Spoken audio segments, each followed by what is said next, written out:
The sound cut through the elegant restaurant like a siren, relentless and raw.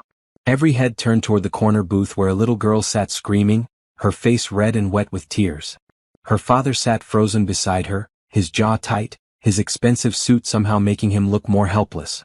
He tried everything. Toy. A tablet. Soft words. Nothing worked. The child's grief poured out in waves that made the other diners shift uncomfortably in their seats.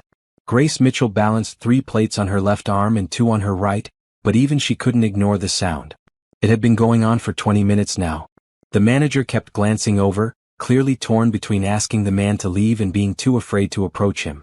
Grace knew who he was. Everyone in New York knew Gabriel Russo. His face appeared in business magazines and news articles. He owned half the buildings in Manhattan. People whispered that he was ruthless, cold, unstoppable. But right now, watching him try to comfort his daughter, Grace saw something else entirely. She saw a man drowning. Grace set down her plates at table 7 and wiped her hands on her apron. Her feet ached from working a double shift. She had been at her other job, cleaning offices, until 3 in the morning. Then she had shown up here at Milano's at 10 for the lunch rush.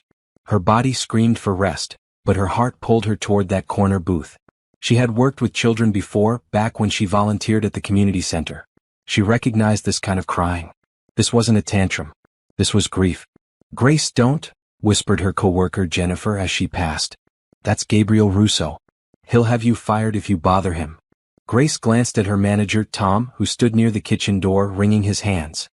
He caught her eye and shook his head slightly. The message was clear. Stay away. But Grace had never been good at following rules when someone needed help. She walked toward the booth, her heart pounding. As she got closer, she could see the little girl more clearly. She had dark curls and wore a blue dress with white flowers.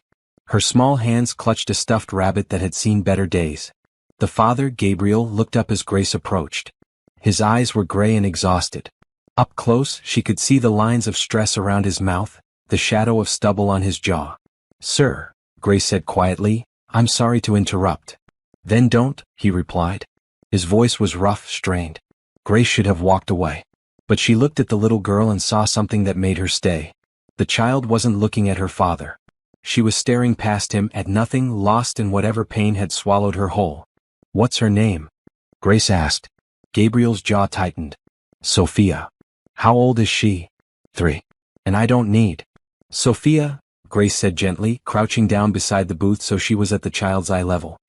"Hi, sweetheart." The little girl's crying didn't stop, but her eyes shifted slightly toward Grace. "I know you're sad," Grace continued, her voice soft and steady. "I know it hurts so much. It's okay to cry." Sophia's sobs hitched just a little. "You miss your mama, don't you?" Grace said.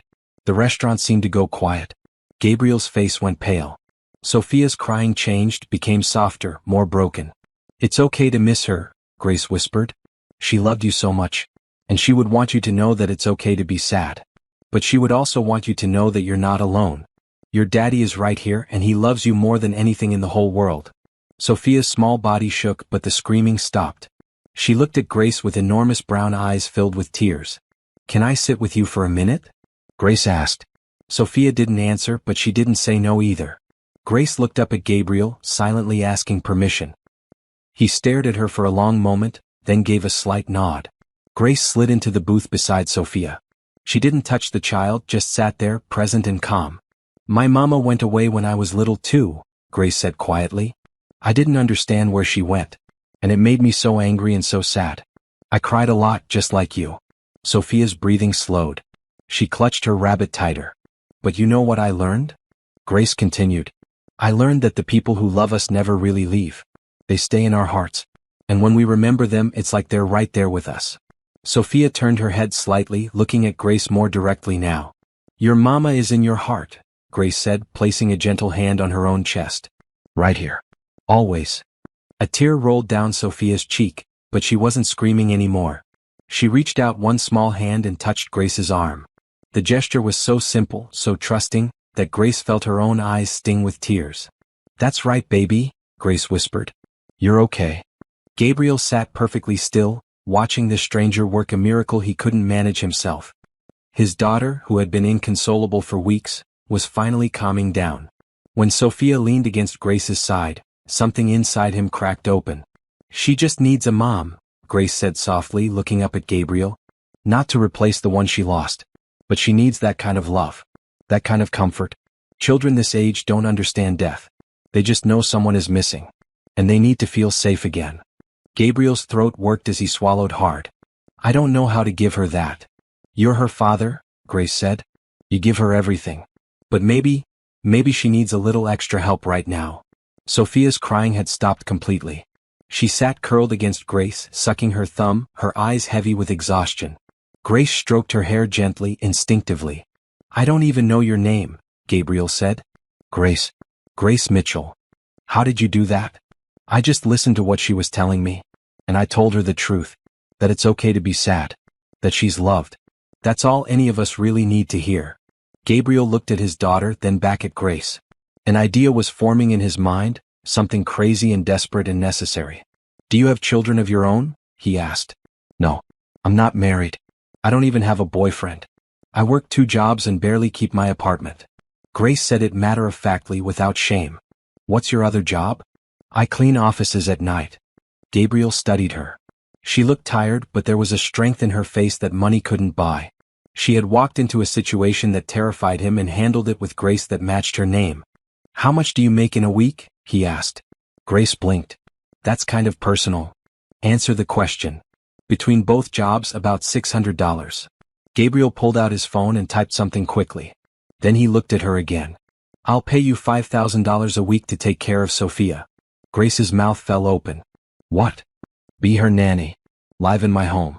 Take care of her. Help her heal. Sir, Gabriel. My name is Gabriel. Gabriel, I'm just a waitress. I'm not a professional nanny. I don't have any special training. You have something better. You have whatever it was that just stopped my daughter from crying for the first time in 3 weeks. I'll pay for any training you need. You'll have your own room, full benefits, anything you want. Just say yes. Grace looked down at Sophia, who had fallen asleep against her shoulder.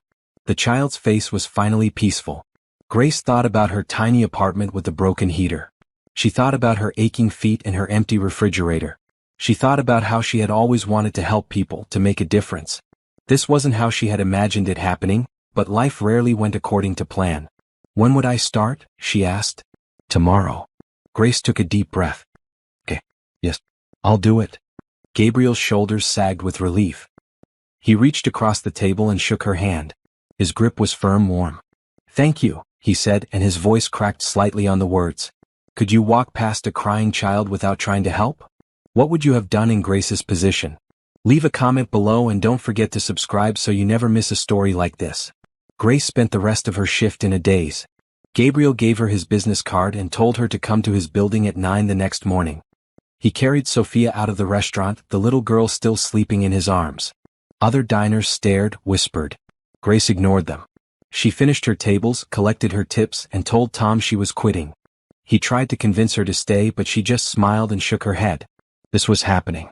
Her whole life was about to change. That night, in her cramped apartment, Grace packed her few belongings into 2 suitcases. She didn't own much. Some clothes. A few books. The photograph of the foster mother who had been kind to her for 2 years before the state moved her again. Grace held the photo for a moment, remembering Mrs. Patterson's words. You've got a gift with children, Grace. Don't waste it. Grace hadn't known what that meant at the time. Maybe this was it. She barely slept. Every time she closed her eyes, she saw Sophia's face, heard her cries. She thought about Gabriel's desperate eyes. She wondered what his home would be like, what his life was like. Rich people lived differently. She had cleaned their offices, seen their expensive furniture and art, but she had never actually lived among them. The thought scared her a little. But the thought of helping Sophia scared her less than the thought of saying no. At 8:30 the next morning, Grace stood outside Russo Tower in Midtown Manhattan. The building stretched up into the gray sky, all glass and steel. She wore her best outfit, a green dress she had bought at a thrift store and a coat that had belonged to her foster mother. She carried her 2 suitcases and tried not to look as nervous as she felt. The doorman, an older black man with kind eyes, smiled at her. You must be Grace Mitchell. Mr. Russo told me to expect you. Welcome. Thank you, Grace said, grateful for his warmth. He led her to a private elevator and used a key to activate it. This goes straight to the penthouse. Top floor. Mr. Russo is waiting for you. The elevator ride felt endless. Grace watched the numbers climb. 30 floors. 40. 50. Finally, the doors opened directly into an apartment that took her breath away. Floor-to-ceiling windows overlooked Central Park. The furniture was modern and expensive. Art hung on the walls. But what struck Grace most was how cold it felt. Beautiful but empty. Gabriel appeared from a hallway, wearing dark slacks and a white shirt with the sleeves rolled up. He looked different without the suit jacket. Younger. More human. Grace. Thank you for coming. Of course. He took her suitcases. Let me show you to your room. He led her down a hallway past several doors. Her room was bigger than her entire apartment had been. It had a queen-sized bed, a private bathroom, and its own sitting area with a couch and television. This is too much, Grace said. It's yours. Make yourself comfortable. Sophia is still sleeping, but she'll be up soon. I need to go to the office for a few hours. My housekeeper, Mrs. Chen, will be here if you need anything.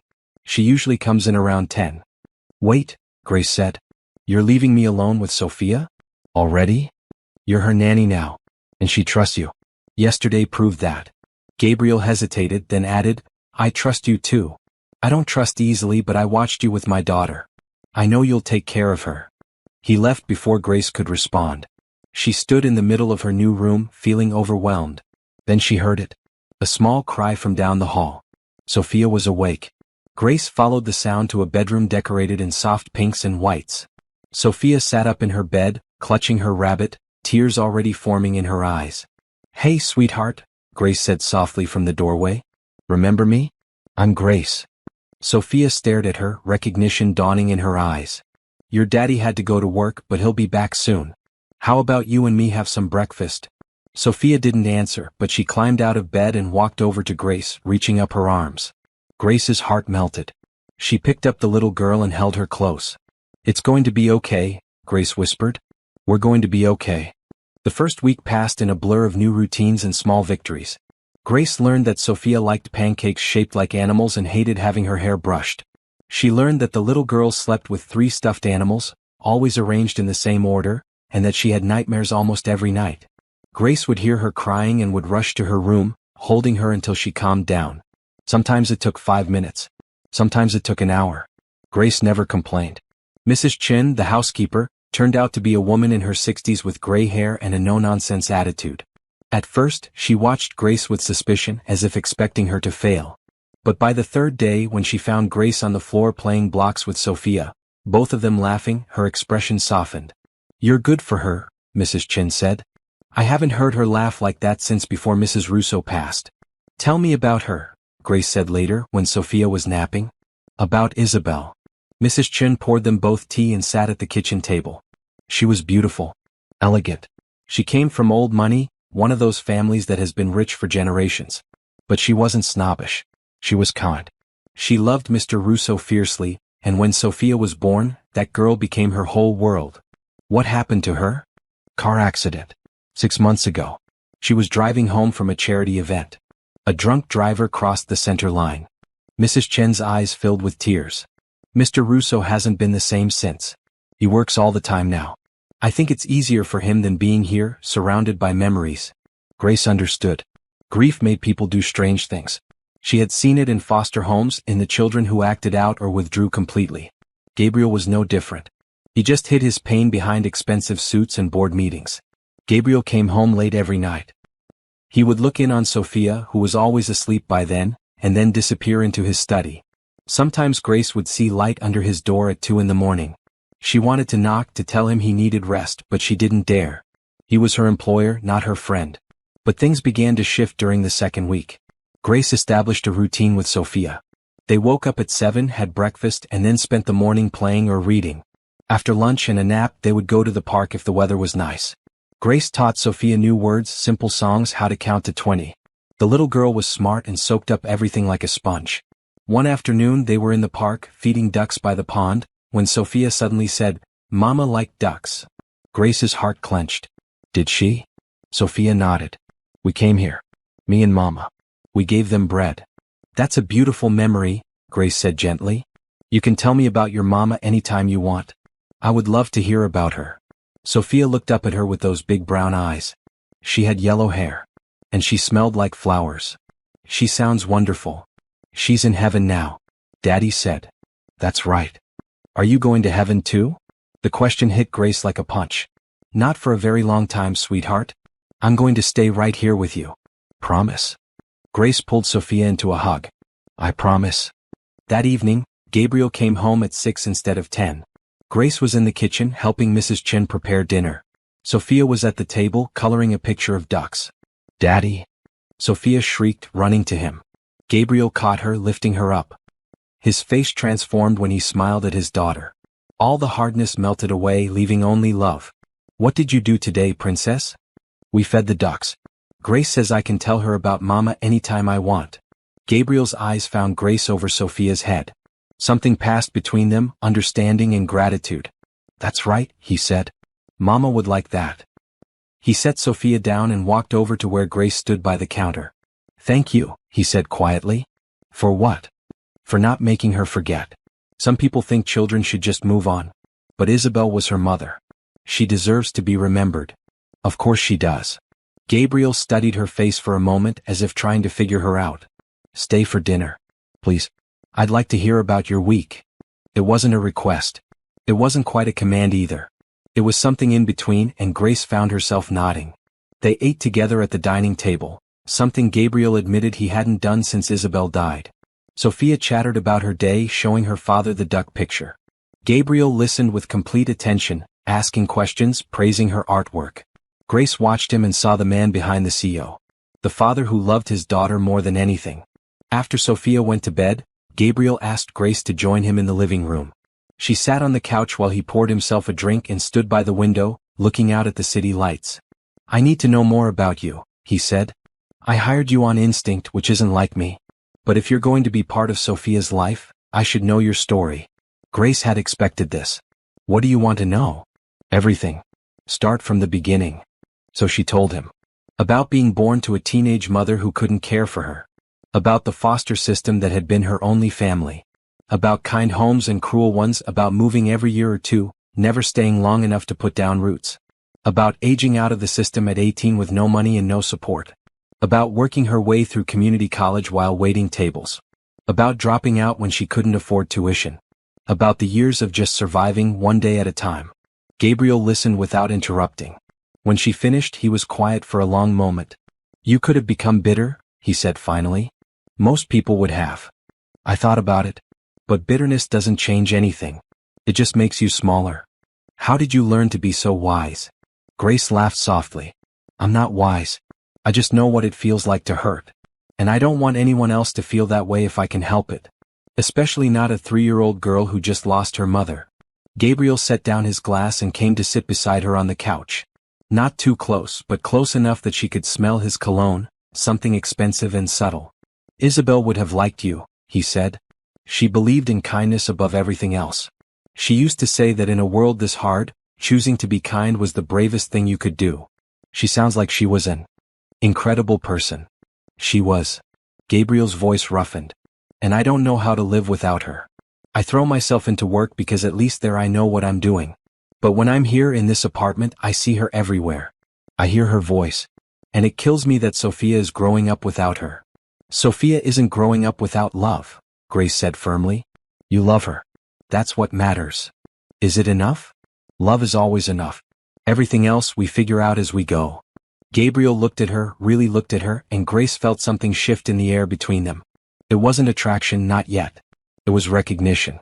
Two people who had both known loss, both learned to survive, both understood that life didn't give you what you wanted but you kept going anyway. I'm glad you're here, Grace, he said. So am I. 3 weeks in, and Grace felt like she had always lived in the penthouse. Sophia was a different child now. She still had sad moments, still cried for her mother sometimes, but the inconsolable grief had eased. She laughed more. She played more. She was starting to heal. Grace established a routine that gave Sophia stability. Every morning they made breakfast together. Sophia stood on a stool and helped crack eggs or pour milk. They read 3 stories before nap time, always the same 3 because Sophia liked the repetition. In the afternoons they did art projects or went to the park. Grace took her to the library and got her a library card, which Sophia treated like treasure. They checked out stacks of picture books and read them curled up on the couch. Mrs. Chin warmed to Grace completely. The two women worked together easily, taking care of the house and Sophia. Mrs. Chin taught Grace how to cook Gabriel's favorite meals, though Grace insisted she was just a simple cook. "Nothing fancy," Grace would say. "I can make spaghetti and chicken and that's about it." "That's all a family needs," Mrs. Chin replied. "Good food made with love." Mrs. Russo used to say the same thing. Gabriel still worked long hours, but he started coming home earlier when he could. One Thursday he arrived at 5 in the afternoon, surprising them all. Grace and Sophia were in the kitchen making cookies. Sophia's face and apron were covered in flour, and she was giggling as Grace pretended the cookie dough was trying to escape. Gabriel stood in the doorway just watching. Grace didn't notice him at first. She was too focused on Sophia, on making the little girl laugh. When she finally looked up and saw him, she startled. "You're home early. I wanted to see Sophia before bedtime for once." He walked over and kissed the top of his daughter's head. "What are we making?" "Chocolate chip cookies," Sophia announced proudly. "Grace says we can't eat the dough because we'll get tummy aches, but I already ate some and I feel fine." Gabriel raised an eyebrow at Grace, who shrugged sheepishly. "One small bite won't hurt," she said. "Daddy, do you want to help?" Sophia asked. Gabriel looked at his expensive suit and dress shoes, clearly calculating the mess. Then he looked at his daughter's hopeful face and smiled. "Sure, princess. Let me change first." He returned 5 minutes later in jeans and a blue t-shirt. Grace tried not to stare. She had only ever seen him in suits. He looked younger like this, more relaxed. He rolled up his sleeves and washed his hands, then joined them at the counter. Sophia ordered him around like a tiny general. "Daddy, you stir. Grace, you measure. I'll add the chocolate chips." They worked together, and Grace watched Gabriel's face soften as he focused on this simple task. When Sophia spilled flour all over the floor, he just laughed and helped her clean it up. When the first batch came out of the oven, they all sampled the warm cookies, and Gabriel declared them the best he had ever tasted. "Really?" Grace asked skeptically. "Really? Although maybe I'm biased because I helped make them." After Sophia went to bed, Gabriel asked Grace to stay up for a while. They sat in the living room with coffee, the comfortable silence of people growing used to each other. "She's doing so much better," Gabriel said. "I can't thank you enough." "You don't have to keep thanking me. This is my job. And honestly, it doesn't even feel like a job. Sophia is easy to love. Still, you've given her something I couldn't. You've given her joy again." Grace stirred her coffee, thinking about how to say what she wanted to say. "Can I ask you something?" "Of course. Why do you work so much? I mean, I understand you have a company to run. But Sophia needs you too." Gabriel's jaw tightened. For a moment, Grace worried she had overstepped. Then he sighed and leaned back against the couch. "Because when I'm working, I don't think about Isabel. I don't think about how I lost her. How it should have been me in that car, not her. She was coming home from an event for my company. If I hadn't asked her to go, she would still be alive." "You can't think like that," Grace said gently. "You can't blame yourself for an accident." "Can't I? I do every day. And being in this apartment where we live together, where she decorated every room, where I can still smell her perfume sometimes, it's too hard. At the office I can pretend. I can be the person everyone expects me to be. Strong. In control. But you're not," Grace said. "And that's okay. You don't have to be strong all the time. You lost your wife. You're allowed to grieve." Gabriel's eyes met hers, and she saw the pain he tried so hard to hide. "How do you do it?" he asked. "How do you stay so positive after everything you've been through?" "I don't always. Some days are hard. Some days I wonder why I keep trying. But then I think about the alternative. Giving up. Letting the hard things win. And I decide that's not who I want to be. I want to be someone who keeps going. Someone who helps other people keep going too." "You're remarkable." "I'm really not. I'm just stubborn." Gabriel laughed, and the sound surprised them both. Maybe that's the same thing. They talked for another hour about everything and nothing. Grace told him about her favorite books. He told her about growing up in his family, about the pressure to succeed, about his father who had built the company from nothing and expected Gabriel to do even better. They talked about Sophia, about her first words and first steps, stories Isabel had told Gabriel that he now shared with Grace. When Grace finally went to her room, she felt lighter somehow. Like a weight had been lifted. She was starting to understand Gabriel, starting to see past the cold exterior to the hurting man underneath. And she suspected he was starting to understand her too. The next week, Gabriel came home at 6 every night. He joined them for dinner and helped put Sophia to bed. He read her stories and sang her songs, his deep voice surprisingly gentle. One night, after Sophia was asleep, he and Grace stood in the hallway outside her room. "I forgot how much I love this," Gabriel said quietly. "Being a father. Not just someone who pays the bills but actually being here. She loves having you here. So do I." He looked at Grace and something in his expression made her breath catch. "Thank you for reminding me what matters." He reached out and squeezed her hand just for a second and then he walked away to his study. Grace stood there, her hand tingling from his touch, and realized something terrifying. She was starting to care about Gabriel Russo. Not as an employer. As a man. And that was dangerous for so many reasons she couldn't even count them all. Gabriel had to fly to Chicago for a business conference, 3 days of meetings with potential investors. He had done these trips dozens of times before, always alone. But when he mentioned it to Sophia during breakfast, she burst into tears. "You can't go," she sobbed. "You just started coming home. You can't leave me again." Gabriel looked helplessly at Grace, who knelt beside Sophia's chair. "Your daddy has to work sometimes, sweetheart. But he'll be back in just 3 days. That's not very long." "Yes it is," Sophia wailed. "It's forever." Gabriel's phone rang. He glanced at it and grimaced. "I have to take this. It's about the presentation." He stepped out of the room, leaving Grace to comfort his daughter. Grace held Sophia while she cried, rubbing her back and making soothing sounds. When Gabriel returned, Sophia had calmed down but was still sniffling. "What if," Gabriel said slowly, "Grace and Sophia came with me?" Grace's head snapped up. "What?" "To Chicago. We could make it a trip. There's an amazing aquarium there. And I'd have the evenings free. We could explore the city together." "Daddy, yes," Sophia said, instantly brightening. "Please, Grace, please come." Grace looked between the hopeful faces of father and daughter. "I don't know. That's a big expense, flying us both out there." "Money isn't an issue," Gabriel said. "And honestly, I don't want to be away from Sophia either. These past few weeks being home more, it's reminded me what I was missing. So please, come with us." Grace felt her resistance crumbling. "Okay, yes, let's go to Chicago." Sophia cheered and threw her arms around Grace's neck. Gabriel's smile was warm and genuine. "Good. We leave tomorrow morning." They flew first class, which was a new experience for Grace. She tried not to gawk at the spacious seats and the flight attendants who brought them warm towels and actual meals instead of peanuts. Sophia sat between them, pressing her face against the window and exclaiming over the clouds. "We're flying," she kept saying. "We're actually flying like birds." The hotel was on Michigan Avenue, a beautiful historic building with marble floors and crystal chandeliers.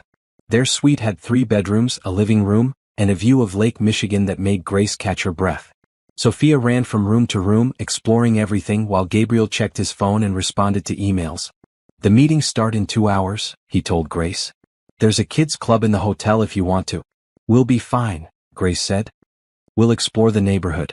Maybe find a park." Gabriel hesitated. "Are you sure? I can hire a driver." "Gabriel, we can take a cab. Or walk. You forget that I'm used to taking care of myself." He smiled. "I'm starting to realize that." "Okay. I'll be done by 6. We can have dinner together." He left, and Grace got Sophia ready for their adventure. They took a cab to Millennium Park and spent the afternoon looking at the bean sculpture, making funny faces in its reflection. Sophia thought it was hilarious how it warped their features. They got hot chocolate from a vendor and walked along the lake, watching boats and seagulls. That evening, Gabriel took them to a restaurant that served deep dish pizza. Sophia made a mess trying to eat the thick slices and they all laughed. Gabriel looked more relaxed than Grace had ever seen him. Away from New York, away from his office and the memories in his apartment, he seemed lighter. The next day, while Gabriel was in meetings, Grace and Sophia went to the Shed Aquarium. Sophia was mesmerized by the fish, especially the beluga whales. They spent hours wandering through exhibits, and Sophia asked a million questions that Grace did her best to answer. In the gift shop, Grace bought her a stuffed dolphin, which Sophia immediately named Bubbles.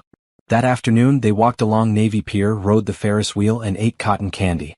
Sophia's joy was contagious. She held Grace's hand and chattered non-stop about everything she saw. People smiled at them as they passed, seeing a mother and daughter enjoying the day.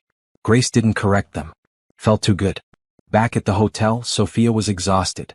Grace gave her a bath and tucked her into bed. The little girl was asleep within minutes, Bubbles the dolphin clutched in her arms. Grace was walking out of the bedroom when she heard Sophia's sleepy voice. Grace. Yes, honey? I love you. Grace's throat tightened. I love you too, sweetheart. You're my mama Grace now. Okay. Tears pricked Grace's eyes. Okay.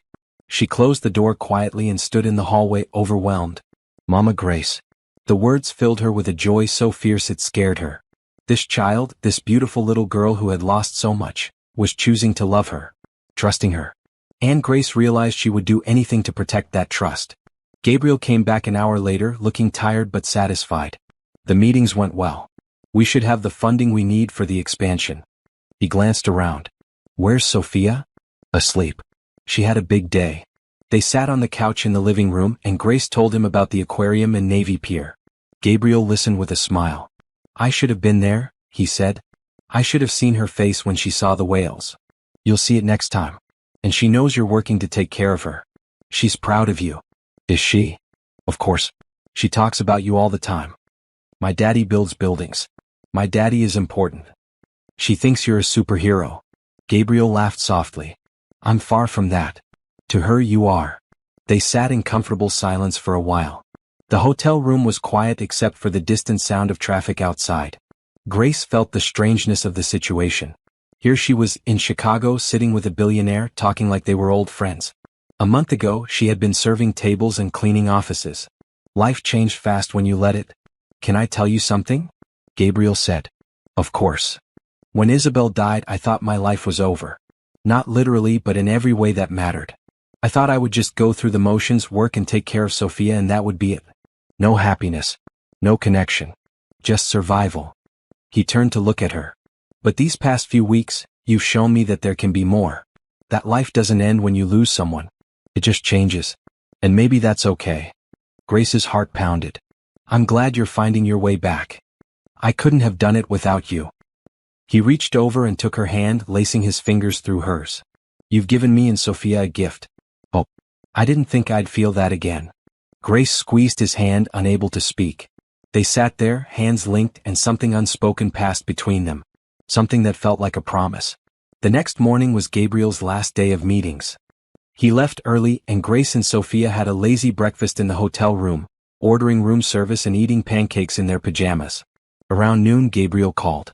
The last meeting ended early, he said. My flight isn't until 8. Want to do something together? They met him in the lobby and took a cab to Lincoln Park Zoo. It was a beautiful spring day, and the zoo was full of families. They walked hand in hand, all three of them, Gabriel on one side of Sophia and Grace on the other. They saw lions and monkeys and penguins. Sophia laughed and pointed and asked endless questions. Gabriel answered patiently, looking up facts on his phone when he didn't know the answers. At one point, Sophia ran ahead to look at the gorillas. Grace and Gabriel stood side by side watching her. This feels like a family, Gabriel said quietly. Grace's breath caught. It does. I never thought I'd have this again. This feeling. What feeling? Wholeness. He looked at her, and Grace saw something in his eyes that made her stomach flip. Longing. What? Connection. Grace, Mama Grace, Daddy, come look. Sophia shouted, waving at them. The moment broke. They walked over to their daughter, that's what Grace thought of her now, their daughter, and looked at the gorillas. But Grace could still feel the weight of whatever Gabriel had been about to say. That night, on the plane back to New York, Sophia fell asleep between them. Gabriel draped a blanket over her and then looked at Grace. Thank you for coming, he said. This trip would have been miserable without you. I had a wonderful time. So did I. He paused. Grace, I need to tell you something. Okay. I'm falling in love with you. The words hung in the air between them. Grace's heart raced. She should have been shocked, but she wasn't. Because she had been feeling the same thing, even though she had been too scared to admit it. Gabriel. You don't have to say anything. I know it's complicated. You work for me. We live in the same house. There are 1,000 reasons this is a bad idea. But I can't stop how I feel. And I don't want to. For the first time since Isabel died, I feel alive again. And it's because of you. Grace looked at Sophia, sleeping peacefully between them. She thought about the life she had built over the past month. The purpose she had found. The love that had grown in her heart for this little girl, and she could admit it now for her father too. I'm falling for you too, she whispered. And it scares me. Why? Because what if I mess this up? What if I'm not enough? Gabriel reached across Sophia and took Grace's hand. You're more than enough. You're everything. They didn't talk more that night. But they held hands over Sophia's sleeping form, and it felt like a promise. A beginning. Back in New York, life settled into a new rhythm. Gabriel came home every day by 6. They had dinner together as a family, all 3 of them around the table sharing stories about their days. After Sophia went to bed, Gabriel and Grace would talk for hours. Sometimes about serious things, sometimes about nothing at all. They learned each other's quirks and habits. Grace discovered that Gabriel liked his coffee black and strong, that he read business journals before bed, that he had a secret love for old movies. Gabriel learned that Grace was terrible at cooking anything complicated, that she talked to plants, that she cried at commercials if they featured dogs. They didn't talk about what Gabriel had said on the plane. They didn't need to. It was there between them in every look, every accidental touch, every shared smile. They were circling something, both of them aware of it, both a little afraid to name it out loud. Richard Chin, Gabriel's business partner, came to the apartment for a meeting one afternoon. He was a tall man with gray hair and sharp eyes. Grace served them coffee in the study and tried to leave, but Richard stopped her. You must be Grace. Gabriel has told me a lot about you. Good things, I hope. Very good things. He says you've worked a miracle with Sophia. I've just loved her. That's all. Richard smiled. That's more than most people could do. Thank you for taking care of them both. After Richard left, Gabriel found Grace in the kitchen. He likes you. Does it matter if he likes me? Richard is more than my business partner. He's my friend. And he hasn't seen me this happy in a long time. He wanted to meet the person responsible. I'm not responsible for your happiness, Grace said. You are. Maybe. But you made it possible. The following week, Gabriel's sister Catherine came to visit. She was younger than Gabriel by 3 years, with the same dark hair and sharp features. She swept into the apartment like a tornado, hugging Sophia and kissing Gabriel on both cheeks. When she saw Grace, she stopped. So you're the famous Grace. I don't know about famous. Catherine studied her.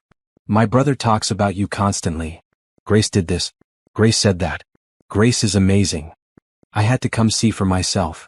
Catherine, Gabriel said warningly. What? I'm just being honest. Grace, welcome to the family. Anyone who can make my grumpy brother smile is a miracle worker. They had lunch together, the 4 of them. Catherine was funny and warm, asking Grace a million questions about her life and her work with Sophia. She didn't ask in a mean way, just curious. And when Sophia climbed into Grace's lap and called her Mama Grace, Catherine's eyes filled with tears. I'm so glad you found her, Catherine said to Gabriel later, when Grace was putting Sophia down for a nap.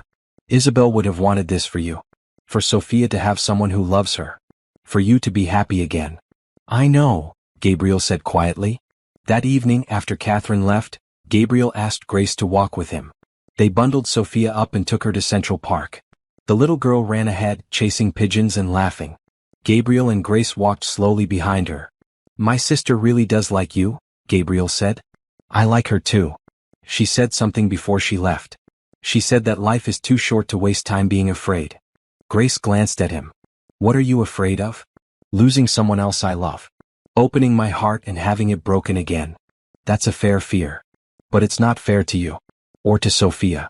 Or even to myself. Because the truth is, Grace, I'm already in love with you. I have been for weeks. And I don't want to hide it anymore. Grace stopped walking. Sophia was several yards ahead, safe but out of earshot. Gabriel. I know this is complicated. I know I'm your employer and you might feel pressured. If you don't feel the same way, tell me. We'll go back to how things were. I promise nothing will change with your job or your place in Sophia's life. You don't understand, Grace said. I do feel the same way. That's the problem. I'm in love with you too. But what if we try this and it doesn't work? What happens to Sophia? She's already lost one mother. I can't let her lose another. Gabriel took her hands in his. Then we make sure it works. We don't give up. We fight for this, for us, because it's worth fighting for. How can you be so sure? Because you make me want to be better. Because when I'm with you, I remember what it feels like to be happy. Because Sophia loves you and I love you, and that's all that matters. Grace looked into his eyes and saw only honesty. No games. No hidden agenda. Just a man who had lost everything and was brave enough to try again. Okay, she whispered. Okay. Yes, let's try. Let's see where this goes. Gabriel's smile could have lit up the whole park. He pulled her close, right there in the middle of Central Park with people walking past and Sophia playing nearby.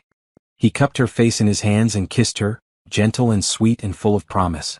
When they pulled apart they were both smiling. "Daddy, Grace, look at me," Sophia called, spinning in circles. They walked over to her and Gabriel lifted her onto his shoulders. The three of them walked through the park as the sun set, painting the sky in shades of pink and orange. Grace felt a peace she had never known before. Like she was exactly where she was meant to be. That night, after Sophia was asleep, they sat together on the couch. Not just next to each other, but with Grace tucked against Gabriel's side, his arm around her shoulders. They didn't do anything more than hold each other, but it felt huge. Like they had crossed a line they couldn't uncross. And neither of them wanted to.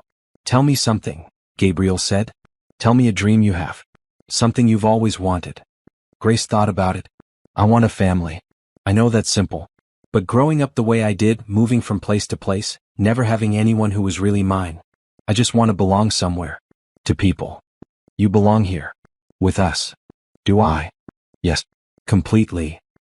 He kissed the top of her head and Grace closed her eyes, letting herself believe it might be true.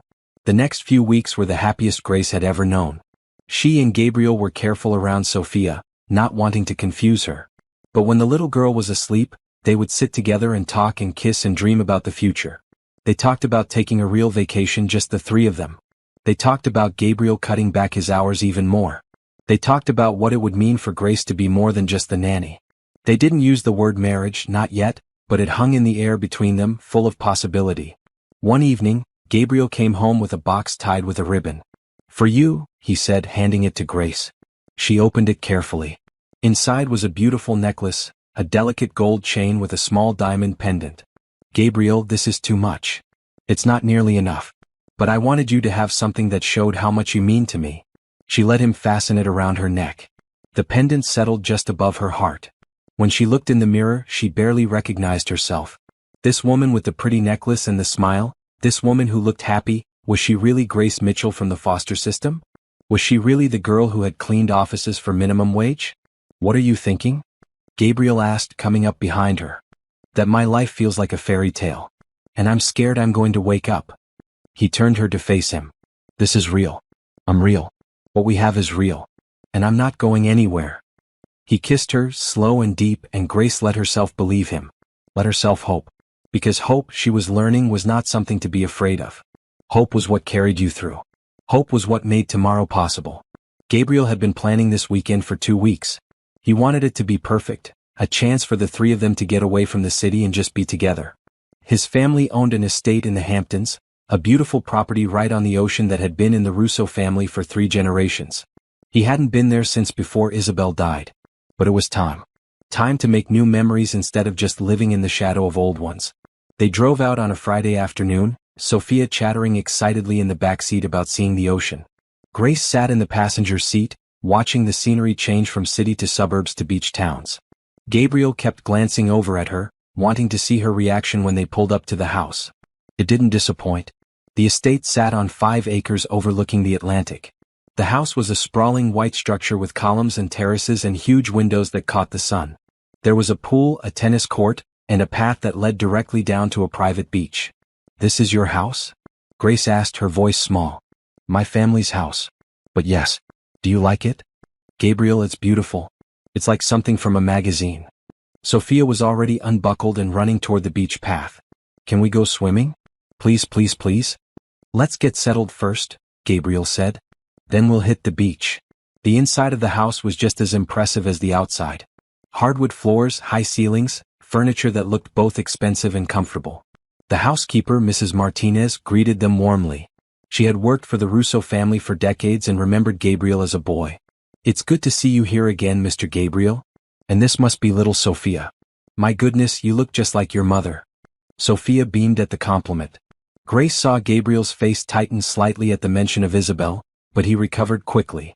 Mrs. Martinez showed Grace to her room, which had a view of the ocean and a bed so large it could have fit 4 people. "If you need anything at all, you just let me know." "Thank you. This is all very kind. Mr. Gabriel is a good man. After Mrs. Isabel passed, we worried about him. But I can see he's doing better now. That's because of you, I think." Grace didn't know what to say to that, so she just smiled. But Mrs. Martinez's words stayed with her. People could see it. The change in Gabriel. The happiness returning. They spent the afternoon on the beach. Sophia built sandcastles with her father while Grace walked along the shore, letting the waves wash over her feet. The ocean was cold but refreshing. The sound of it, the endless rush of water, was soothing. She could see why Gabriel's family had chosen this spot. It felt separate from the rest of the world. Peaceful. That evening they had dinner on the terrace. Mrs. Martinez had prepared fresh fish and vegetables, everything simple but perfect. They ate as the sun began to set, painting the sky in brilliant colors. Sophia kept yawning, worn out from the sun and sea air. "Someone needs to go to bed," Gabriel said, scooping her up. "Not tired," Sophia protested even as her eyes drooped. "How about Grace and I both tuck you in? Would that be okay?" Sophia nodded against his shoulder. They carried her upstairs together and got her into her pajamas. She was asleep before they even finished reading her story. "Out like a light," Grace whispered. They stood in the doorway of Sophia's room, watching her sleep. Gabriel put his arm around Grace's waist and she leaned into him. "Thank you for coming here with me," he said. "I wasn't sure I could do it. Come back to this place." "Why?" "Too many memories. Isabel and I spent every summer here when we were first married. And after Sophia was born, we'd come out on weekends. She loved it here. Being back without her." He trailed off. "But you're not without her," Grace said gently. "She's part of every room, every memory. And that's okay. You don't have to erase her to move forward. You just have to bring new people along." "Is that what you are? A new person?" "I hope I'm more than that by now." Gabriel turned her to face him. "You're everything. You're my second chance. Do you know that?" Grace's heart raced. "Gabriel, come with me. I want to show you something." He took her hand and led her downstairs, out the back door and down the path to the beach. The sun was fully set now, but the moon was bright, reflecting off the water. The sound of waves filled the air. Gabriel led her to where the sand was wet and firm, and they stood looking out at the ocean. "When I was a kid, I used to come down here and make wishes," Gabriel said. "My mom told me that if you wished on the first star in the ocean at the same time, it had to come true." "Did your wishes come true?" "Some of them. Not all. But standing here now with you, I feel like maybe the most important one did." "What did you wish for?" "That's the thing. I didn't wish for you specifically. I didn't know you existed. But I wished for hope. For a reason to keep going. For something good in my life again. And then you walked into that restaurant and stopped Sophia's crying and everything changed." Grace felt tears prick her eyes. "I feel the same way. Like my whole life led me to that moment. To you and Sophia." Gabriel cupped her face in his hands. "I love you, Grace Mitchell. I love you for who you are. For how you love my daughter. For how you make me want to be better. For 1,000 reasons I couldn't even list. But most of all, I love you because you're you. And that's enough." "I love you too," Grace whispered. "So much it scares me." "Don't be scared. Not of this." He kissed her then, under the moonlight, with the ocean as their witness.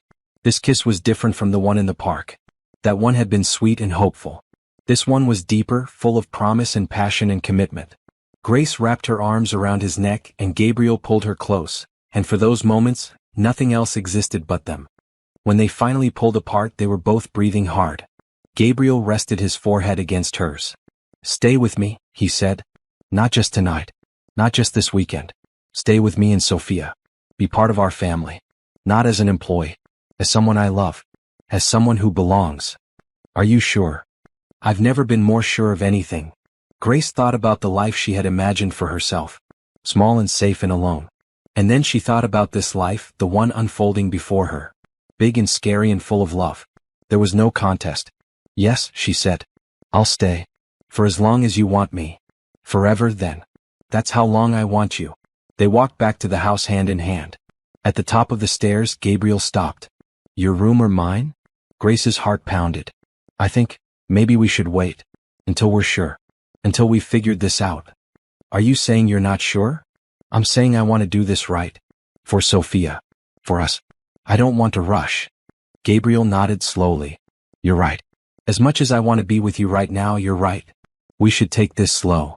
He kissed her again, gentle and sweet. "Good night, Grace." "Good night." She went to her room and lay in that enormous bed, staring at the ceiling. Her body was humming with want, but her mind knew she had made the right choice. They had time. They had the rest of their lives. The next day was perfect. They spent hours on the beach playing with Sophia, swimming in the waves, collecting shells. Gabriel taught Sophia how to skip stones, and she giggled every time one bounced across the water. They had a picnic lunch on the sand, sandwiches and fruit and cold lemonade. In the afternoon, while Sophia napped, Gabriel and Grace walked along the shore. "I've been thinking," Gabriel said. "About us. About what comes next." "What do you mean?" "I want to make this official. I want the world to know that you're more than Sophia's nanny. That you're my partner. The woman I love." People might talk about how fast this happened. Let them talk. I don't care what anyone thinks except you and Sophia. "When?" Grace asked. "Soon. When we get back to the city. I want to take you out properly. Fancy dinner. Show you off. Let everyone see how lucky I am." Grace laughed. "I don't have anything fancy to wear." "Then we'll buy you something." "Grace, I want to give you everything. Not just things but experiences. Travel. Adventure.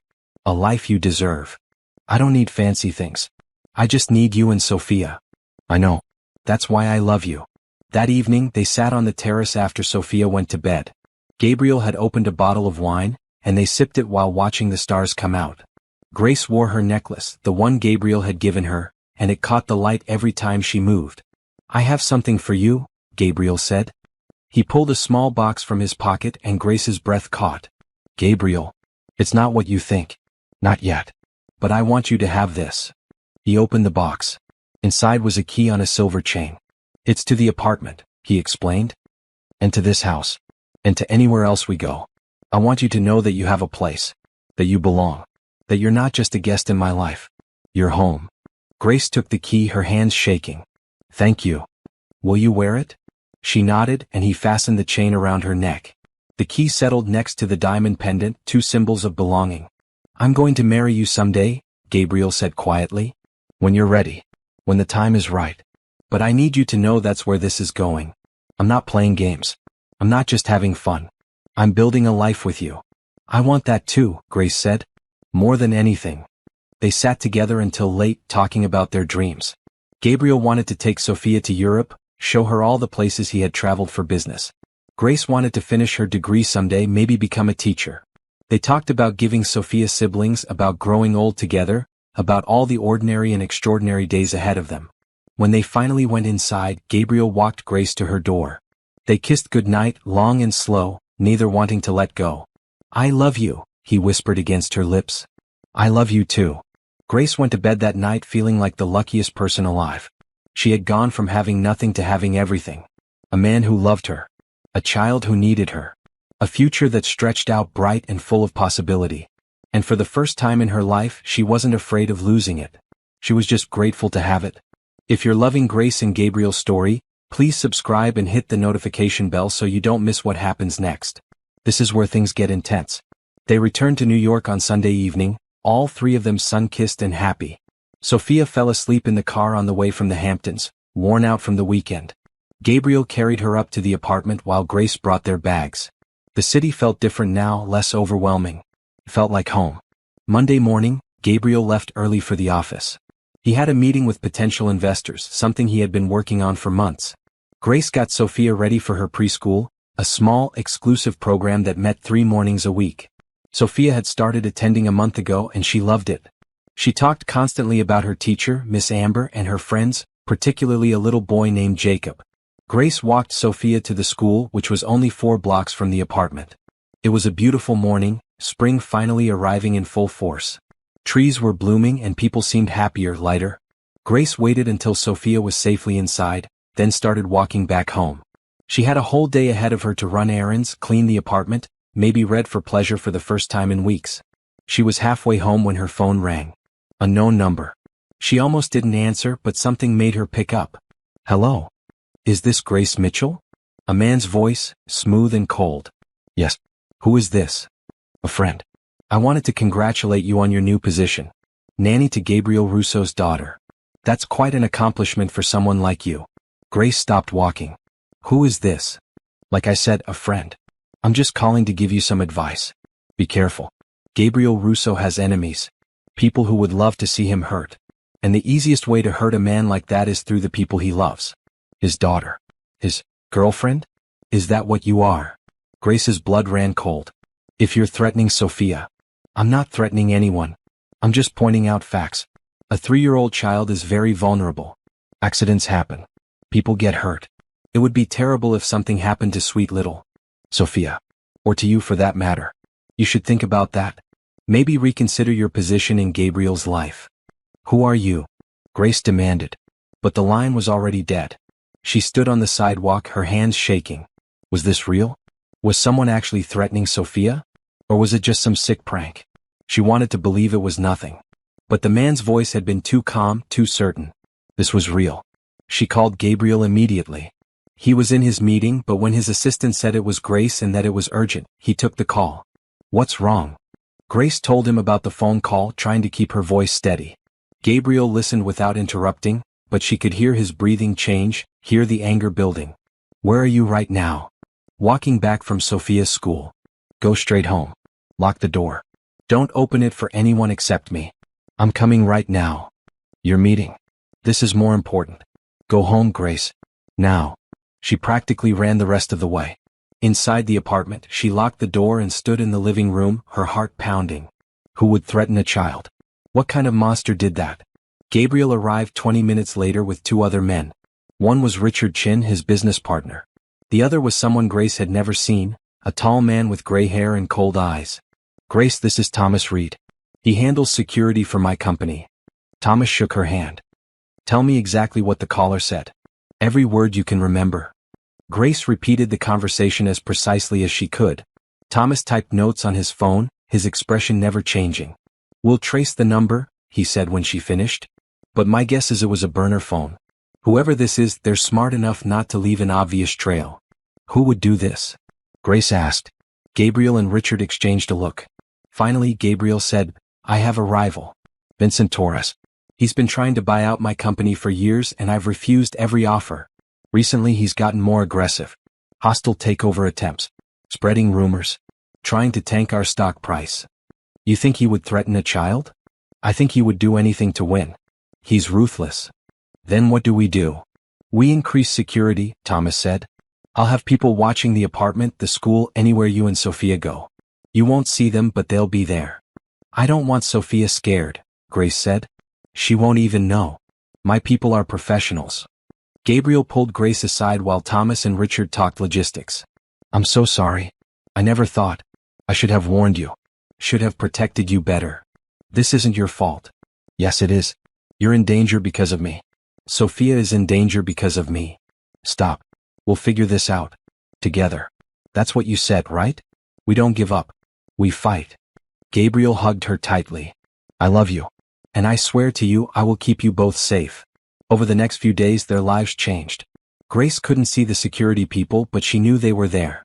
A car followed her whenever she left the building. When she picked up Sophia from school, she noticed a woman in a blue jacket always nearby.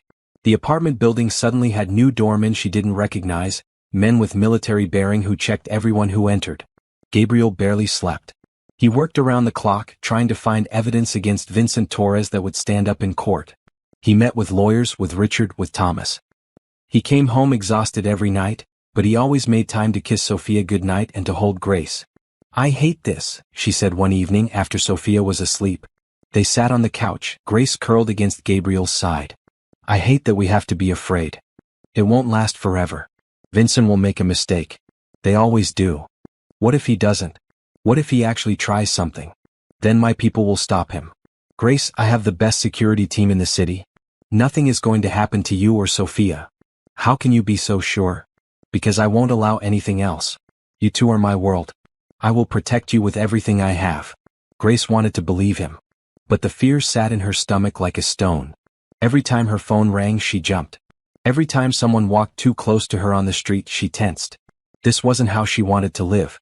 This wasn't the life she had imagined when she agreed to be with Gabriel.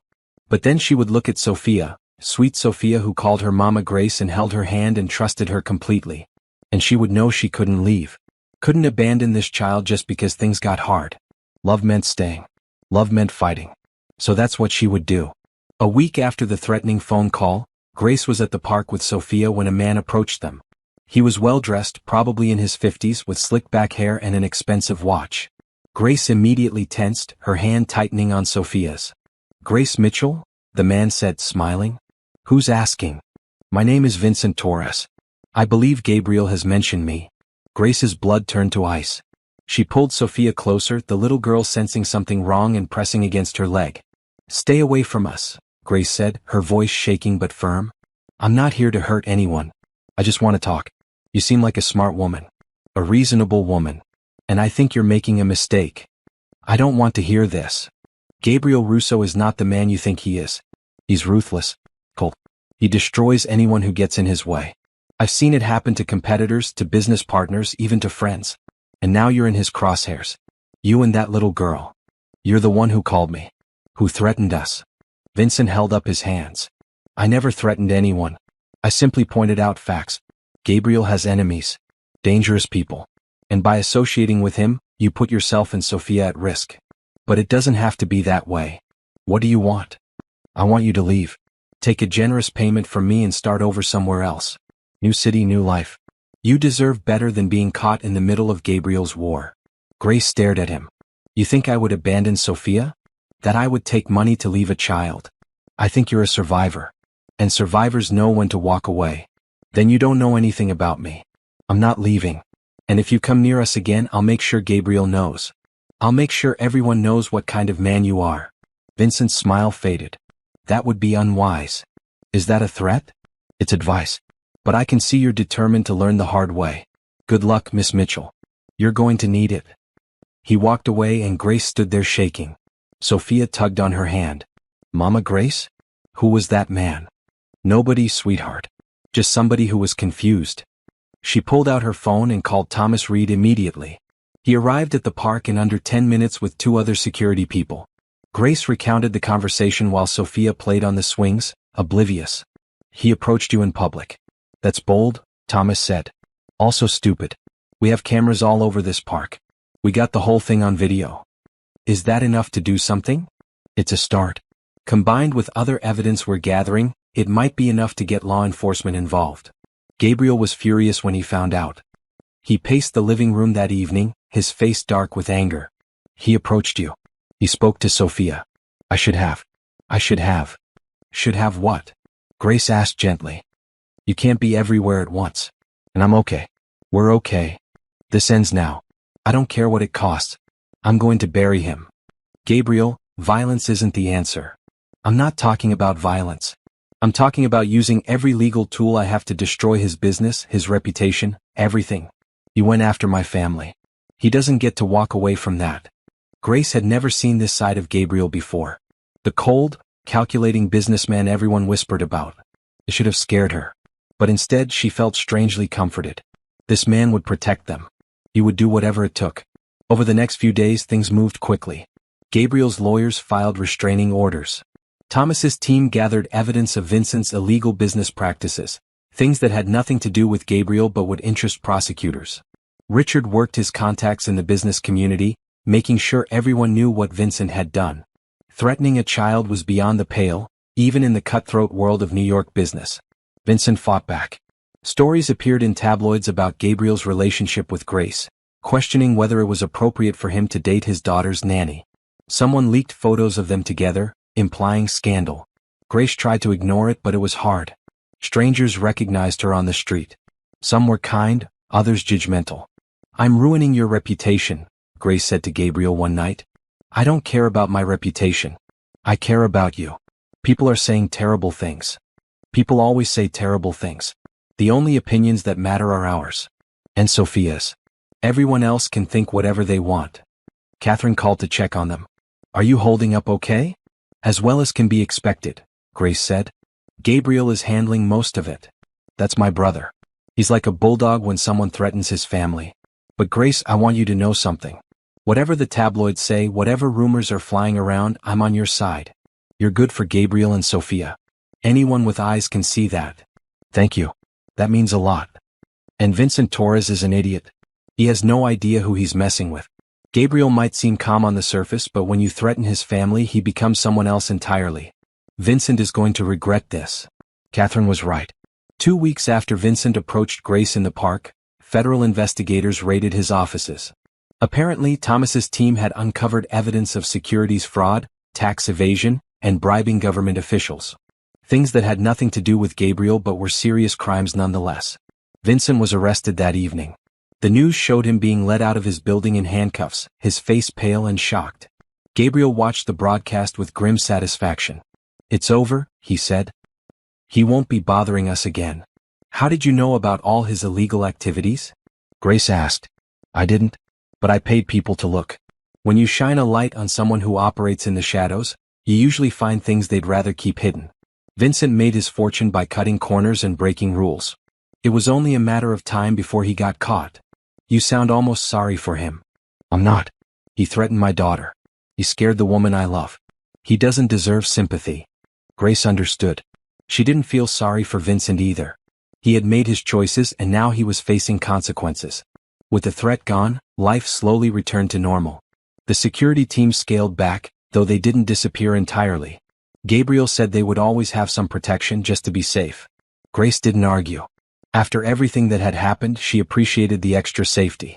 But the experience had changed something in their relationship. They had faced a real threat together and come out stronger. Grace had seen Gabriel at his most protective, most fierce.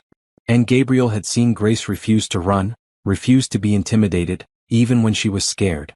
They had proven to each other that they were partners in every sense of the word. One evening, about a month after Vincent's arrest, Gabriel came home with a serious expression. Grace's heart sank. She had learned to read his moods, and this one said something important was coming. "What's wrong?" "Nothing's wrong. I need to talk to you about something." They sat on the couch and Gabriel took her hands. "These past few months have been incredible. And terrifying. And transformative. And through it all you've been there. Not just for Sophia but for me. You've become the foundation of our lives." "Gabriel, where is this going?" "I'm getting to it. The thing is, I can't imagine my life without you anymore. I don't want to imagine it. And I know we've only been together a short time, but when you've lost someone the way I lost Isabel, you learn that life is precious. Time is precious. And I don't want to waste another day not being completely honest about what I want." He reached into his pocket and pulled out a small box. Grace's breath caught. "Grace Mitchell, will you marry me?" Grace stared at the box, at the ring inside, a simple but beautiful diamond that caught the light. Her mind raced. This was fast. Really fast. They had only been together for a few months. But she thought about everything they had been through. The connection they had built. The family they had become. "Yes," she whispered. "Yes, I'll marry you." Gabriel's face lit up with pure joy. He slipped the ring on her finger and it fit perfectly. Then he kissed her, deep and passionate and full of promise. "I love you," he said against her lips. "I love you so much." "I love you too." They sat there, holding each other, looking at the ring on Grace's finger. It felt surreal. 6 months ago, Grace had been a struggling waitress with no family and no prospects. Now she was engaged to a billionaire, mother to a beautiful little girl, part of something bigger than herself. "When?" she asked. "When should we get married?" "Whenever you want. Tomorrow. Next year. I don't care as long as it happens. I want Sophia to be part of it. I want her to understand what's happening. We'll tell her together. And we'll make sure she knows that this doesn't change how much we love her. If anything, it makes our family more official." They told Sophia the next morning at breakfast. The little girl looked confused at first. "Daddy and Mama Grace are getting married?" "That's right, Princess. Grace is going to be my wife. And she'll be your... Well, we can figure out what you want to call her." Sophia thought about this very seriously. "Can I call you Mommy instead of Mama Grace?" Grace's eyes filled with tears. "If that's what you want, sweetheart, I would be honored." "Okay. You're my mommy now."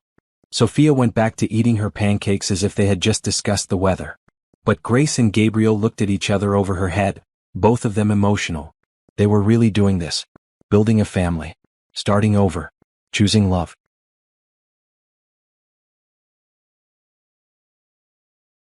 News of the engagement spread quickly.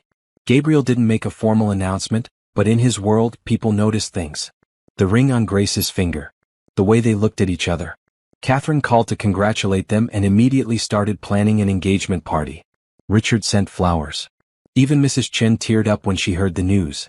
"I knew from the start," she said. "I knew you two were meant for each other."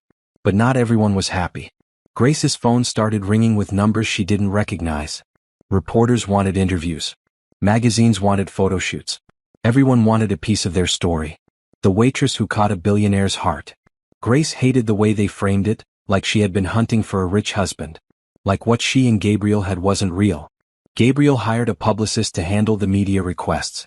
Just say no to all of it, he told her. Our relationship isn't entertainment for strangers. Grace agreed, but she couldn't escape the attention entirely. People stared at her on the street. Other mothers at Sophia's preschool who had barely spoken to her before, suddenly wanted to be her friend. It was exhausting and fake, and Grace missed the simplicity of her old life. Well, not all of it. But at least then people had been genuine. 3 weeks after the engagement, Grace took Sophia to the park like usual. It was a bright afternoon and the little girl wanted to play on the swings. Grace pushed her, listening to Sophia's delighted shrieks, when she noticed a woman watching them. She looked vaguely familiar, but Grace couldn't place her. The woman approached as Sophia ran off to the slide. Grace Mitchell? Yes. I'm Jennifer Hoffman. I was Isabel Russo's best friend. Grace's stomach dropped. She had heard Isabel's friends and family talk about her at various times, but she had never met any of them. This woman looked to be in her 30s, well-dressed and polished. It's nice to meet you, Grace said carefully. Is it? I've been wanting to talk to you for weeks. But I wanted to see you with Sophia first. See if the stories were true. What stories? That you've replaced Isabel. That you've taken over her life. Grace felt a flash of anger. I haven't replaced anyone. Isabel was Sophia's mother. Nothing changes that. But you're marrying Gabriel. Wearing Isabel's ring. Grace looked down at her hand, confused. This isn't Isabel's ring. Not that one. But I saw photos of you wearing a diamond necklace. That was hers. I was with her when Gabriel gave it to her on their anniversary. Grace's mind raced. The necklace Gabriel had given her weeks ago. He hadn't said it was new. Had he given her something that belonged to his late wife? She wanted to believe it was a coincidence, but doubt crept in. I don't know what you want me to say, Grace said. I want you to understand what you're doing. Gabriel loved Isabel more than anything. She was his whole world. And now, barely a year after her death, he's engaged to the nanny? Don't you think that's strange? Grief doesn't have a timeline. No, but respect does. Isabel deserves better than being forgotten so quickly. Sophia came running back, saving Grace from having to respond. Mommy, can we get ice cream? Jennifer's eyes widened at the word mommy. Isabel would be heartbroken to hear that. Isabel would want her daughter to be happy and loved, Grace said firmly. Now if you'll excuse us, we have plans. She took Sophia's hand and walked away, her heart pounding. She knew the woman was just lashing out from grief and loyalty to her dead friend. But her words had planted seeds of doubt. Was Grace moving too fast? Was she disrespecting Isabel's memory? That evening, after Sophia was in bed, Grace asked Gabriel about the necklace. Where did it come from? The diamond one you gave me. Gabriel looked surprised by the question. I bought it for you. Why? Someone told me it was Isabel's. What? Who said that? Her friend Jennifer. She approached me at the park today. Gabriel's face darkened. What did she say to you? Grace repeated the conversation. Gabriel listened, his expression growing angrier with each word. First of all, that necklace is not Isabel's. I bought it specifically for you from a jeweler in Midtown. I have the receipt if you need proof. I don't need proof. I trust you. Second, Jennifer Hoffman has always been dramatic. She and Isabel were friends, yes, but they had a complicated relationship. Jennifer was jealous of what Isabel had. The marriage, the money, Sophia. And now she's taking out her issues on you. She thinks I'm replacing Isabel. You're not replacing anyone. You're building something new. With me. With Sophia. And anyone who can't accept that doesn't deserve to be part of our lives. Grace wanted to believe him. But the doubt lingered. That night, she lay in bed thinking about Isabel. About the woman whose life she had, in some ways, stepped into. She tried to imagine what Isabel would think of her. Would she be grateful that someone was taking care of her daughter and husband? Or would she be angry that she had been replaced? The next day, Catherine came over for lunch. She could tell something was bothering Grace. Talk to me, Catherine said. What's wrong? Grace told her about Jennifer and the accusations. Catherine listened, her face sympathetic. Jennifer is bitter, Catherine said when Grace finished. She always has been. Isabel tried to be her friend, but it was exhausting. Jennifer wanted Isabel's life, and when she couldn't have it, she made everything difficult. But what if she's right? What if I am moving too fast? Grace, look at me. You are not replacing my sister-in-law. You're becoming part of our family. Those are two different things. Isabel was wonderful and we all miss her. But she's gone. And Gabriel and Sophia are still here, and they need love and care. You're giving them that. There's nothing wrong with that. How do I know Gabriel is ready? How do I know this isn't just him trying to fill the void she left? Because I know my brother. He doesn't do anything halfway. When he loves completely. And he loves you, Grace. Not as a replacement. As yourself. Can't you see that? Grace wanted to see it. But the seed of doubt had been planted, and it was growing. Over the next week, Grace found herself pulling back slightly. Not consciously, but she was more guarded. Less open. Gabriel noticed. What's going on? He asked one evening. You've been distant. I'm just thinking. About what? About us. About whether we're doing the right thing. Gabriel's face went pale. Are you having second thoughts? I don't know. Maybe. Gabriel, we've only been together for a few months. Maybe we should slow down. Wait a year or two before getting married. A year or two. Grace, why? What changed? She told him about her doubts, about feeling like she was intruding on a life that wasn't hers. Gabriel listened, and when she finished, he took her hands. I understand you're scared. I'm too. But Grace, I'm not marrying you because I'm trying to replace Isabel. I'm marrying you because I love you. Because you make me happy. Because I want to spend the rest of my life with you. Those are completely separate from my past with Isabel. But what if you wake up one day and realize you made a mistake? That you jumped into this too fast? That's not going to happen. You can't know that. Yes, I can. Because I've spent every day since I met you falling more in love with you. Every day, Grace. Not less. More.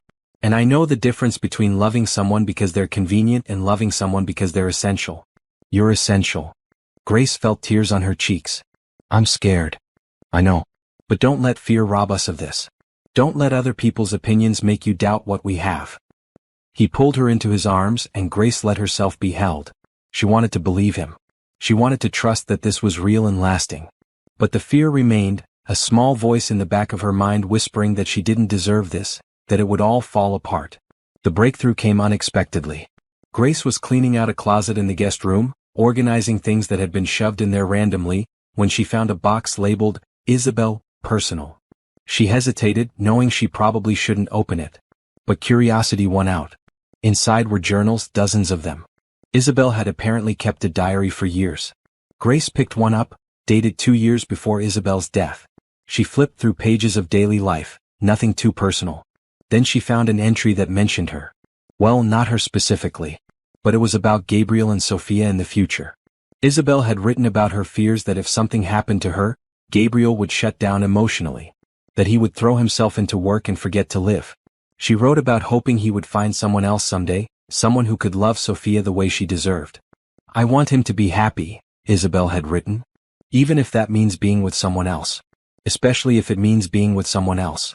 Gabriel deserves love. Sophia deserves a mother who can be there. If I'm not around, I hope he finds that. I hope he doesn't spend his life mourning me. I want him to live. Grace sat on the floor, reading and rereading those words. Isabel had wanted this. Had literally wished for Gabriel to move on, to find happiness again. It wasn't a betrayal. It was the opposite. That evening, Grace showed Gabriel the journal entry. He read it with tears in his eyes. She always knew what I needed, he said quietly. Even when she was gone, she knew. I'm sorry I doubted us, Grace said. Don't be sorry. You needed to work through your feelings. That's okay. As long as you know now that this is right. That we're right. I do know. I love you, Gabriel. And I want to marry you. No more doubts. He kissed her, and it felt like a promise renewed. They were going to do this. They were going to build a life together. And they had Isabel's blessing, which somehow made it feel even more right. Gabriel wanted the proposal to Sophia to be special. Not the engagement to Grace that had already happened. But he wanted to formally ask Sophia if she would accept Grace as her mother in a ceremony that felt official and meaningful. Grace thought it was sweet if a bit unnecessary. But Gabriel insisted. She needs to know she has a choice, he said. That we're not just telling her what's happening. We're including her in the decision. So they planned an evening. Gabriel made reservations at Milano's, the restaurant where they had first met. The same corner booth where Sophia had cried and Grace had offered comfort. It felt fitting to return there to close the circle. They dressed up.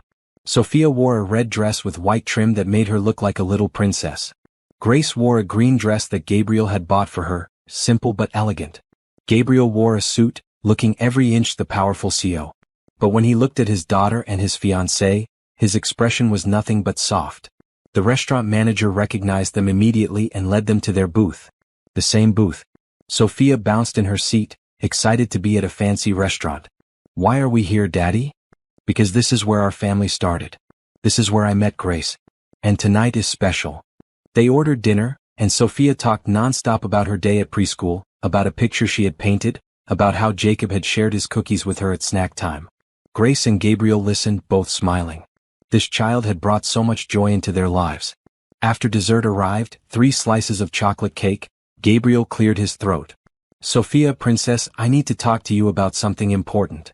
Sophia's eyes went wide. "Am I in trouble?" "No, baby. Not at all. I just want to ask you a question. Grace and I are going to get married. You know that, right?" Sophia nodded, her mouth full of cake. "Well, that means Grace is going to officially become part of our family. She'll live with us forever. She'll be there every morning when you wake up and every night when you go to bed. She'll take care of you when you're sick and celebrate with you when you're happy. And I wanted to ask you if that's okay. If you want Grace to be your new mommy." Sophia looked at Grace, her expression serious. Grace held her breath, waiting. "Will you still love my first mommy?" Sophia asked. Grace's throat tightened. "Of course. Your first mommy will always be your mommy. She loved you so much. And I'm sure she's watching over you from heaven, proud of the amazing girl you're becoming. I'm not trying to replace her. I'm just trying to love you too. And you won't go away?" "Never. I promise. I'm staying right here with you and your daddy." Sophia thought about this for a long moment. Then she climbed out of her seat and into Grace's lap, wrapping her small arms around her neck. "Then yes, I want you to be my mommy." Grace held her tight, tears streaming down her face. Gabriel reached across the table and took Grace's free hand, his own eyes wet. "Then it's official," he said. "We're a family." The restaurant staff, who had been watching discreetly, applauded. Other diners smiled at them. Even Grace, who usually hated public attention, didn't mind. This moment was too perfect to be embarrassed about. That night, after Sophia was asleep, Gabriel presented Grace with a drawing Sophia had made earlier that day. It showed 3 stick figures, one tall with dark hair, one medium with brown skin and one small. Above them, Sophia had written in her careful preschool printing, "My family." "She made this yesterday," Gabriel said. "Before tonight." She already knew. She was just waiting for us to make it official. Grace stared at the drawing, overwhelmed. "I love her so much." "I know. And she loves you. She's lucky to have you. I'm the lucky one." Gabriel kissed her forehead. "How about we're all lucky? How about we just accept that we found each other against all odds and we're making something beautiful?" "I can accept that." They set a date for the wedding. 6 months away in the early fall. Catherine immediately took charge of planning, working with Grace to make sure everything was perfect. Grace wanted something simple, but Catherine insisted on at least some elegance. "You're marrying into the Russo family," she said. "There are expectations. But we'll make sure it's still you. Still authentic." They decided to have the wedding at the Hamptons estate. Outside, overlooking the ocean with just close family and friends. Sophia would be the flower girl, of course. And Grace would wear a dress that Catherine helped her pick out, simple and beautiful and perfect. The months flew by. Grace quit her cleaning job, since she obviously didn't need it anymore. She kept busy taking care of Sophia and planning the wedding and settling into her new life. Sometimes she still couldn't believe this was real. That she, Grace Mitchell from the foster system, was about to marry Gabriel Russo and become mother to Sophia. 2 months before the wedding, Grace's former co-worker from Milano's, Jennifer, reached out. She wanted to meet for coffee. Grace agreed, curious about what she wanted. They met at a small cafe in Brooklyn. Jennifer looked the same, tired but friendly. "I heard about your engagement," Jennifer said. "It's all over the news. You and Gabriel Russo." "Yeah. It's been a lot. I bet." "Grace, I wanted to apologize. That day you quit, I said some things about how you were crazy to trust him. About how rich men only use people. And I was wrong. I can see in the photos and the interviews he's done, that he really loves you. And I'm happy for you." Grace smiled. "Thank you. That means a lot. I also wanted to say I'm sorry for my life. For how bitter I was. You were always kind to me even when I was awful.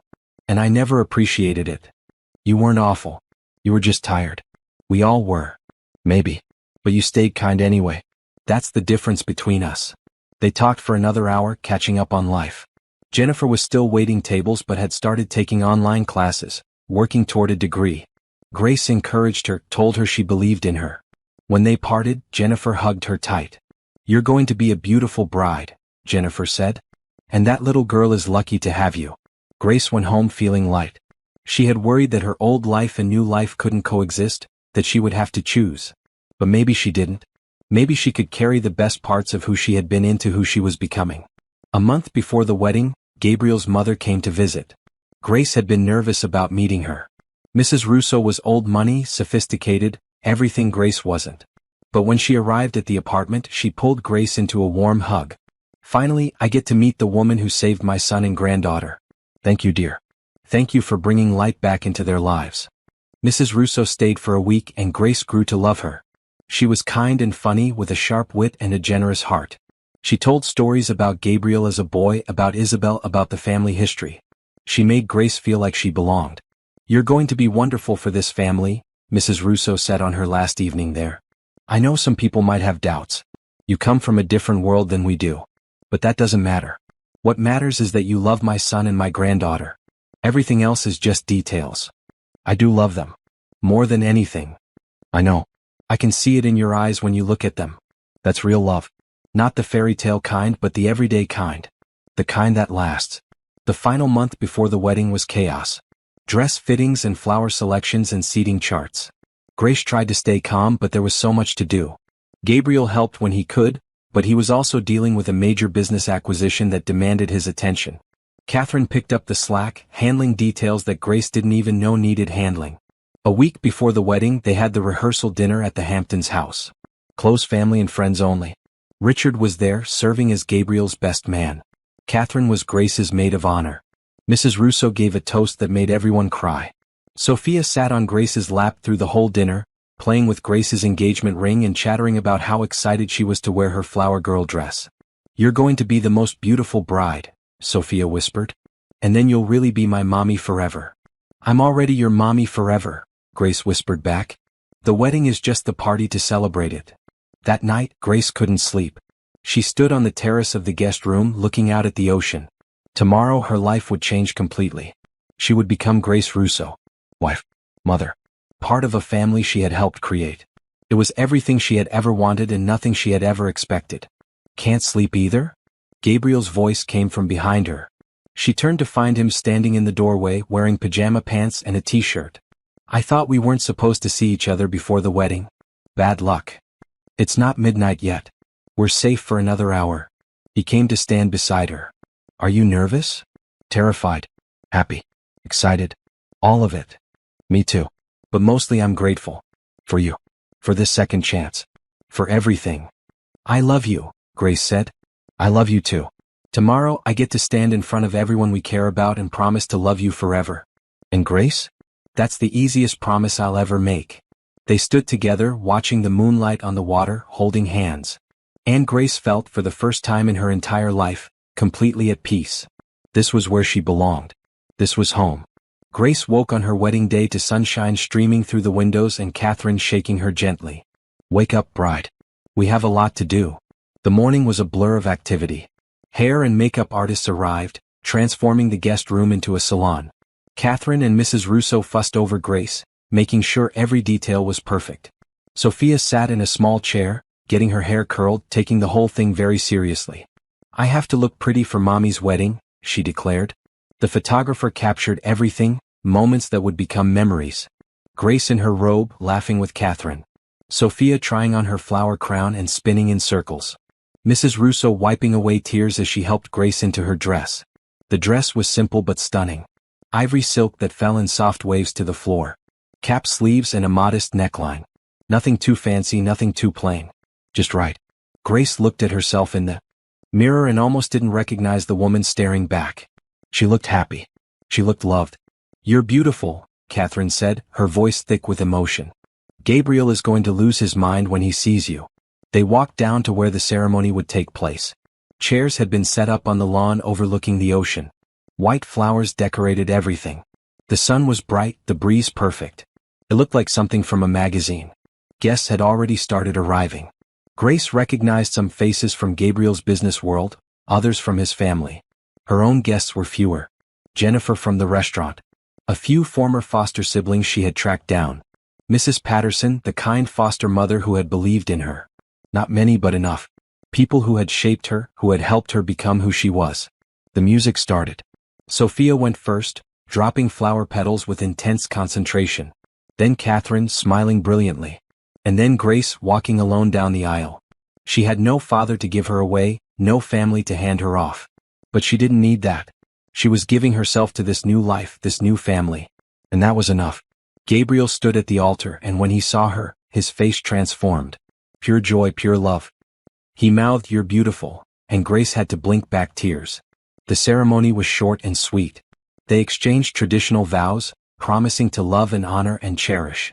Gabriel's voice was strong and sure. Grace's shook slightly, but she got through it. When the officiant said, "You may kiss the bride," Gabriel pulled her close and kissed her to applause and cheers. "Mrs. Russo," he whispered against her lips. "Mr. Russo," she whispered back. The reception was on the terrace. Dinner and dancing and toasts that made everyone laugh and cry. Richard gave a speech about how he had never seen Gabriel happier. Catherine talked about how Grace had brought their family back to life. Mrs. Russo toasted to love and second chances and the beautiful messiness of building a family. Sophia made her own speech, standing on a chair so everyone could see her. "I love my mommy Grace. She reads me stories and makes me pancakes and hugs me when I'm sad. And now she's married to my daddy, which means she has to stay forever and ever. And I'm very happy about that."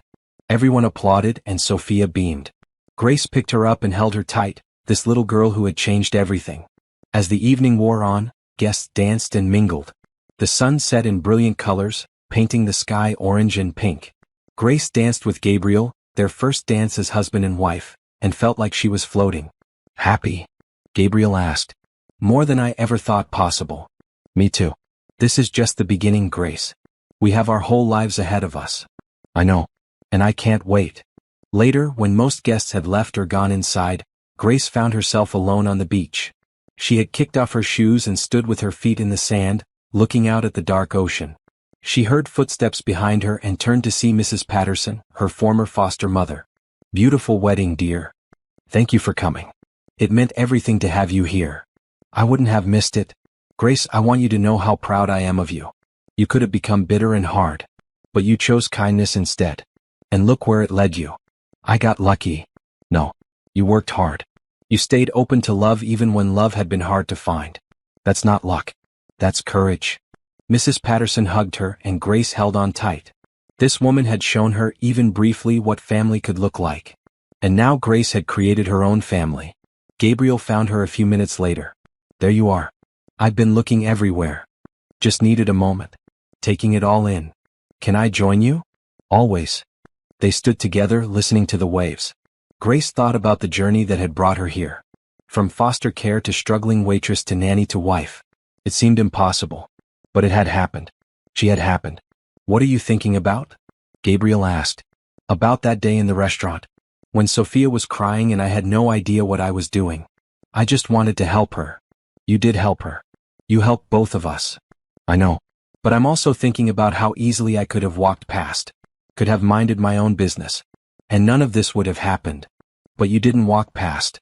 That's who you are, Grace. You see people who need help and you help them. Even when it's hard. Even when it costs you something. It didn't cost me anything. It gave me everything." Gabriel pulled her close. "We gave each other everything. That's how love works. When it's real." They walked back to the house hand in hand.